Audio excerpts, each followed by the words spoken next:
नमस्कार मेरे प्यारे बच्चों, आप सभी का स्वागत है। चलिए हम अभी चैप्टर जो है स्टार्ट करते हैं।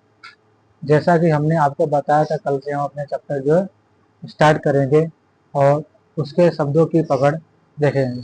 तो सबसे पहला फर्स्ट चैप्टर जो हमारा है मुरली, जो पद है और जिसकी लेखिका जो है वो मीराबाई।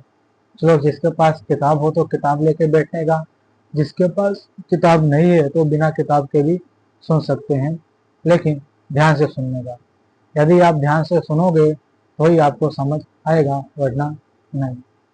इतना दावे के साथ कह सकते हैं, यदि आपने यह वीडियो ध्यान से देखा तो आप पेपर में अवश्य बिना पढ़े भी जाएं तो भी आप लिख ही सकते हैं। ऐसा हम दावे के साथ कह सकते हैं, क्योंकि हमारी समझाने की जो परख है वो आज की नहीं, 2-3 साल पुराने ही है। पहले से ही हमने सीखा हुआ है किस प्रकार पकड़ा जा रहा है। तो स्टार्ट करते हैं। चैप्टर नंबर 1, मौली मीराबाई, जन्म सन ईस्वी सन 16वीं सदी। यानी कि जो मीराबाई है उनका जन्म 16वीं सदी में हुआ था। મીરાબાઈનો જન્મ રાજસ્થાન મેરતા ગામમાં રાજકુટુંબમાં થયો હતો.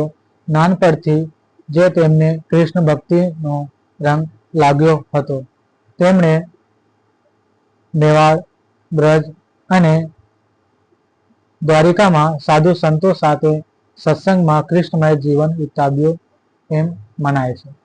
अर्थात कि मीराबाई का जन्म राजस्थान के मेरता गांव में हुआ था। जो बचपन, नानपण एटले के बचपन, यानी कि बचपन से ही वो कृष्ण भक्ति के रंग में इतनी लग गई थी, जैसे मानो उन्होंने अपना जीवन ही कृष्ण के प्रति अपना बिता दिया है, ऐसे वो रंग में लग गई थी। और मेवाड़, ब्रज और द्वारिका में साधु संतों के साथ इन्होंने अपना कृष्णमय जीवन बिताया। जैसे साधु संत रास्ते में जाते और भजन के साथ गली में जाते रहते, वैसे ये जो मीराबाई है वो भी गली में साधु संतों के साथ सत्संग के माध्यम से प्रचार और कृष्णमय जीवन में, भक्ति में इतने लीन हो गए थे, जैसे मानो उनको बाहर की जो दृष्टि, जो दुनिया है, वो कुछ दिखाई नहीं दी। केवल एक ही रट, कृष्ण भक्ति, कृष्ण भक्ति। कृष्णमय जीवन बिताव्यो हमने, कृष्णमय मतलब कि कृष्णमय के जीवन में अपना पूरा जीवन समर्पित कर दिया, ऐसा जीवन इन्होंने बिताया। તેમના कृष्ण भक्तिનો पद गुजराती, उरज, राजस्थानी અને हिंदी भाषा મળે છે कि इनके जो कृष्ण भक्ति का पद है वो गुजराती, हिंदी और राजस्थानी भाषा में देखने को मिलता है। તેમના પદોમાં કૃષ્ણ માટે જંગ નાનું बहुवाही निरूपण જોવા મળે છે। मतलब कि कृष्ण पद, मतलब कि कृष्ण के पद के रूप में समर्पण, कृष्णमय निरूपण, मतलब कि उन्होंने अपना जीवन उन्हीं पे समर्पित, उन्हीं पे निरूपण कर दिया, ऐसा देखने को मिलता है। संत हृदयनी संवेदनानी तीव्रता અને भाषानी सादगी માટે તેમનો બળ જાણીતા છે कि संत हृदय मतलब कि सत्य हृदय के माध्यम से संवेदनशीलता, तीव्रता, भाषा के साथ, सादगी के साथ ऐसे पदों को व्याख्या दिया गया है और जाना गया है। मीराबाईનો पद માં કૃષ્ણ પ્રત્યેનો પ્રેમ અને ભક્તિ સદા દેખાય છે। આ પદમાં પણ કાવિત્રી કૃષ્ણની લીલાઓનું વર્ણન કર્યું છે। વૃંદાવનમાં વાગતી કૃષ્ણની મુરલી સુરનો નાદ આખા ગગનમાં ગજવે છે।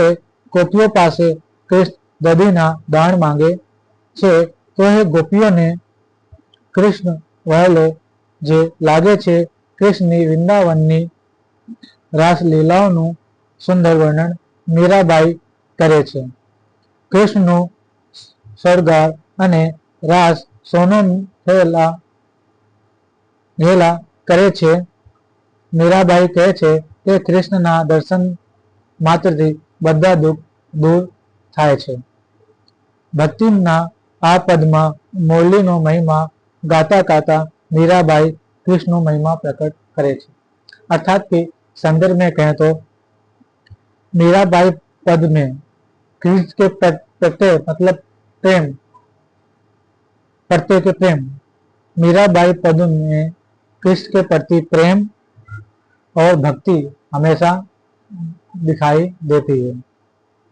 इस पद में कावित्री कृष्ण लीलाओं का वर्णन करते हैं और वर्णन के साथ साथ वृंदावन में मुरली का सुर जो आखे गगन मतलब कि पूरे गगन में गूंजता है उसका भी वर्णन इसमें किया गया है।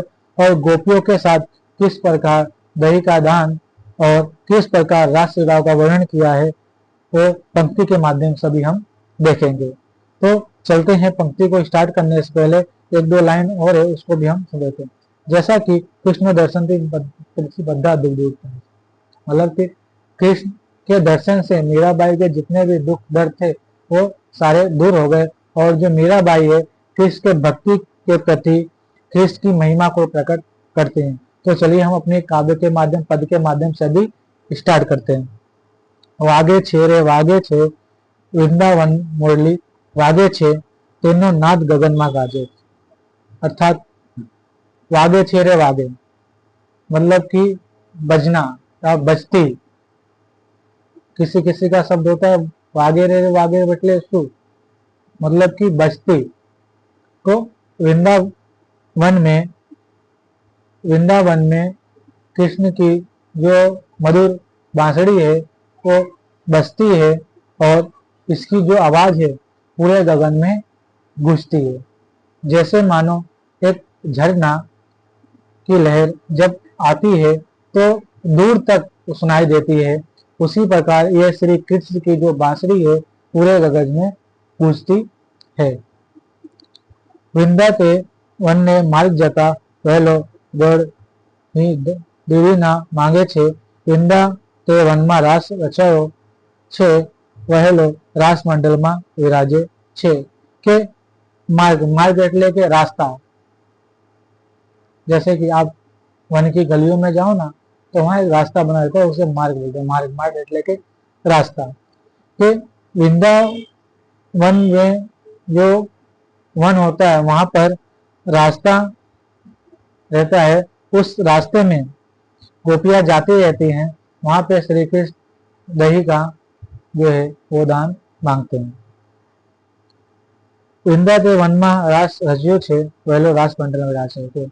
कि वृंदावन में रास रच्यो मतलब कि वृंदावन में जो वन है वहां पे रास गोपियां रचाती हैं और रास मंडल में विराजे छे। मतलब कि जो श्री कृष्ण है वो रास मंडल में विराजते हैं। એટલે કે मीराबाई जब वो जंगल में रास रचाती हैं तो उसी रास मंडल में श्री कृष्ण भी क्या है उसी राज में ऐसे रच जाते हैं मानो उसी में समर्पित हो जाते हैं और गोपियों के साथ मग्न हो जाते हैं, उन्हीं के साथ रास रचाते हैं। मतलब कि ऐसा नहीं कि रास रचाते हैं, रास मतलब कि इसमें ऐसा बताया गया है कि जो वृंदावन में वन है वहां पे गोपियां जाती रहती हैं, दही का दान मांगते हैं और नृत्य के साथ वहां अपना रास रचाते हैं।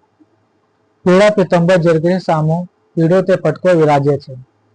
पीड़ा पीतम्बर जरगे सामो मतलब कि श्री कृष्ण जो है वो पीले रंग के वस्त्र पहने हुए हैं और पटको, पटको मतलब कि कमर बंद होती है उसी पे एक पट्टी लगाई रहती है उसे बोलते हैं पटको गुजराती में। श्री कृष्ण पीले रंग का वस्त्र पहने रहते हैं और एक पटको भी उनके कमर पे विराजमान रहती है जो सुशोभित रहती है।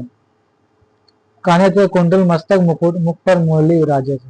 कान में कुंडल मतलब कि बाले जो होती है वो कान में कुंडल, मुख पर मुरली यानी बांसुरी जो है वो विराजी रहती है। वृंदा ते वन की कुंजलियों में वहेलो थनक थनक से नाचे थे। कि वृंदावन की कुंजलियों में श्री कृष्ण जो है थनक थनक कर नाचते हैं। बाई मीरा के प्रभु गिरधर ना गुड़ दर्शन थकी दूर भागे छे। मीराबाई कहती हैं जैसे ही गिरधर मेरे गिरधर के दर्शन होते हैं वैसे ही मेरे जो सारे दुख दर्द हैं वो क्या है दूर हो जाते हैं। जैसा कि हमने देखा मीराबाई किस प्रकार कृष्ण के प्रति समर्पित और अपनी राष्ट्रगाव का गोपियों के प्रति जो वर्णन किया गया है उसका हमने व्याख्यान देखी। तो इसका सिद्धांत ये भी कह सकते हैं कि मीराबाई ने पद के माध्यम से कृष्ण की रासलीलाओं का वर्णन किया है। अतः संवेदनशीलता, रासलीला एवं वर्णन अमुक रूप से महत्वपूर्ण रूप से रासलीलाओं का वर्णन इसमें किया गया है, जो श्री कृष्ण गोपियों के साथ रास रचाते हैं। इसी के साथ हमारा जो क्लास है समाप्त होता है। Thank you. नेक्स्ट पार्ट में जुड़े रहने के लिए फॉलो करें, कमेंट करें और सब्सक्राइब करें।